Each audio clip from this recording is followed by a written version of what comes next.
Unblock Me VPN. Discover privacy and freedom. Break free from restrictions.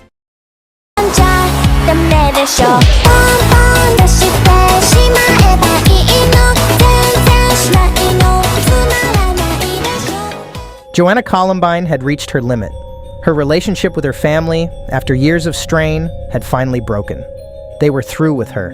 The debt she had accrued by studying fashion design at New York University was now coming due, and even though she qualified for a minimal repayment plan, every month that she offered her required pittance increased the principal significantly.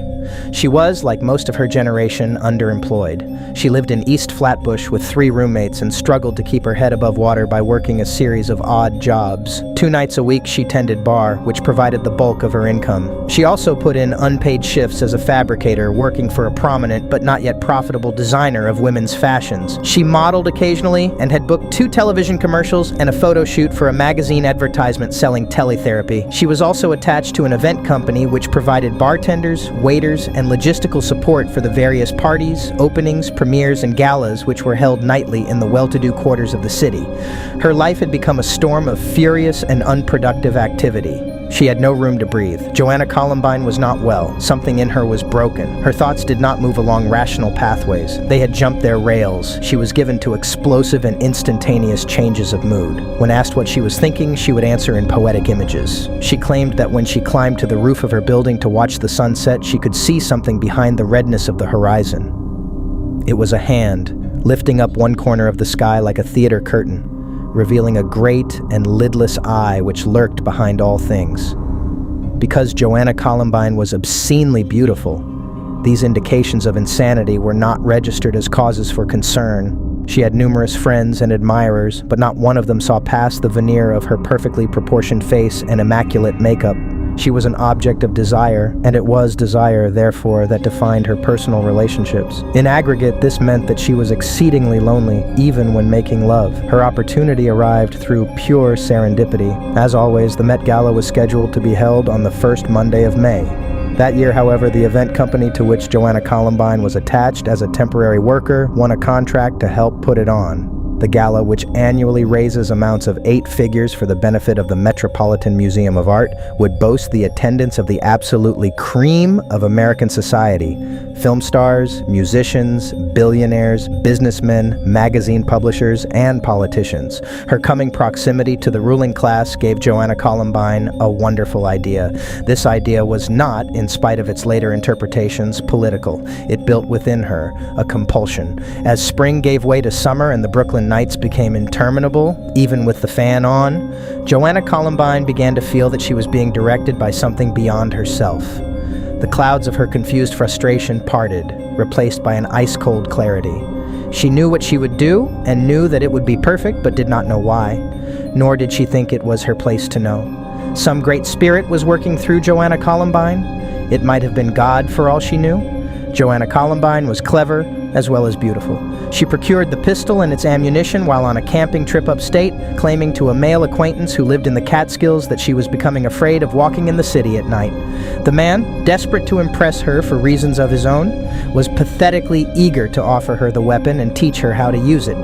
One morning, on a Saturday, they traveled to a spot of private land in a pine forest, and the man instructed Joanna Columbine in rudimentary marksmanship. They fired 68 .45 caliber bullets into targets they'd stapled to tree trunks. Joanna Columbine was a quick study. She got exactly what she wanted. So too did the man, who pressed himself against her as he corrected her form, and on 6 separate occasions wrapped his hands around hers so as to demonstrate the proper method for controlling recoil. This brief and glancing intimacy with Joanna Columbine would prove to be absolute highlight of his life.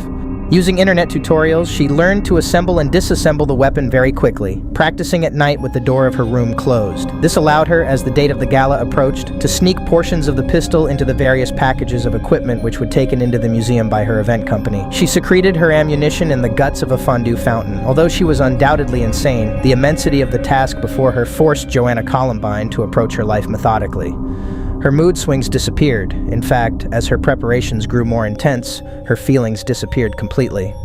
Although the summer was unusually warm, Joanna Columbine was unusually cool. Her actions were smooth and subtle and performed undramatically. She made no mistakes. The question of what she would wear and how she make herself up were, of course, paramount. She tried many separate approaches, rejecting them all dispassionately, refining the work each time until it, too, had attained a place of perfection. She stole a black outfit from the designer she was working for and modified it herself to fit her figure. She bought a pair of paratrooper's boots from a military surplus store in the village and was careful to keep their black leather polished to a mirror sheen.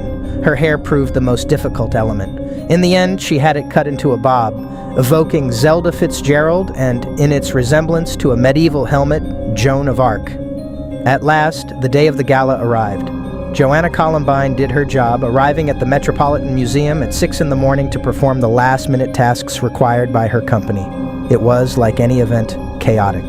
People came and went, responding to overlapping orders, and in this confusion, Joanna Columbine broke from the pack and completed the last of her own preparations by stealing a pair of earrings and necklace from an exhibit of 18th century jewelry. As the gala got underway, she retrieved the supplies she had stowed among the speakers and the pleasure machines. In a second-floor bathroom near the museum's Egyptian wing, she assembled the pistol, loaded it, and got dressed. As she did so, Joanna Columbine could hear the stirring of a string quartet and a voice, muffled but amplified, presumably belonging to the gala's celebrity host. Joanna Columbine pursed her lips, evening her lipstick, and looked at herself in the mirror. She worked the pistol's slide and deposited a bullet in its chamber. It was time. Joanna Columbine moved through the empty halls of the museum with an even stride. She passed the stones of ancient temple, carried halfway around the world and reassembled for the edification of the American public. She passed a suit of armor made for Henry VIII, its metal bulging to accommodate his gargantuan proportions. She passed Renoir's portrait of two girls at a piano playing gaily by candlelight, their silent song informing the rhythm of her steps. All the while, the sound of the gala grew closer. Joanna Columbine reached the main hall without incident. She circulated around a bit. Everyone was in a little knots of conversation. Waiters came and went, her former co-workers, but none of them recognized her. In the world of the rich and glamorous, Joanna Columbine fit in perfectly. She turned heads. One of the heads she turned belonged to a recording artist, a rapper of great stature and tremendous melancholy. He approached Joanna Columbine as she was standing diffidently beside the champagne fountain. "I know you," he said. "You're that model, right?" Joanna Columbine smiled cryptically, which the rapper took as a sign of tentative approval. He chatted her up perfunctorily, believing that his celebrity would fill in any gaps left in the approach by his failures of charisma. As he spoke, Joanna Columbine heard only a high, clear sound, something like a hum of a tubular bell. She reached beneath her jacket and retrieved the pistol. The rapper, enraptured by her eyes, failed to notice. She pressed the barrel to his chest and fired, once, twice, 3 times. His face went slack, his knees buckled, and the rapper collapsed into a pool of his own blood. Joanna Columbine stepped over him and continued firing. She caught the owner, a prominent technology company, in the right shoulder blade, then the left one. He staggered, falling into the gala's centerpiece ice sculpture of Sleeping Beauty awaiting her kiss. It too fell over, its feminine shape shattering as it careened into the tile floor.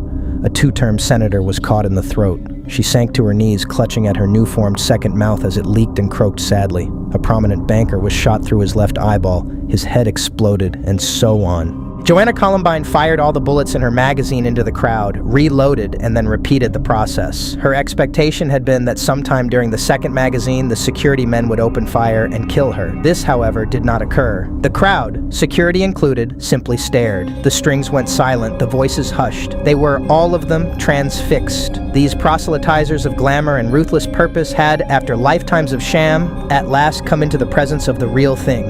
The elderly matron of a publishing empire, ascertaining this instantly, approached Joanna Columbine and fell to her knees. "It would be an honor," she said. Joanna Columbine looked around helplessly. Her plan had worked perfectly up until that moment. She was unsure of what to do.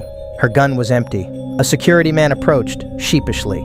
At first, Joanna Columbine assumed she was going to be shot, which was a tremendous relief. But when the security man unholstered his pistol, he did not draw it or point it at Joanna Columbine. Instead, he retrieved the weapon, grabbed it by the barrel, and handed it to her. "Use mine," he said. This clearly was a part of the plan known only to its immaculate planner. Joanna Columbine's panic subsided. She took the gun, pressed it against the head of the ancient publisher, and pulled the trigger, spattering herself with fragments of skull and brain. A particularly large and sticky chunk of the latter came to rest on Joanna Columbine's left cheek. It was a perfect shade of primrose. Joanna Columbine emptied the rest of the borrowed magazine, killing 6 more gala attendees. Then, feeling her work completed, she left. She exited the museum via the front door and descended the steps to the street with unhurried grace, her every step recorded by the remaining photographers. Joanna Columbine dropped her pistol, hailed a cab, and ducked inside. By the time the public realized what had happened, she had slipped away, the red taillights of her carriage joining a procession of thousands identical to themselves. The rest of it was in the headlines.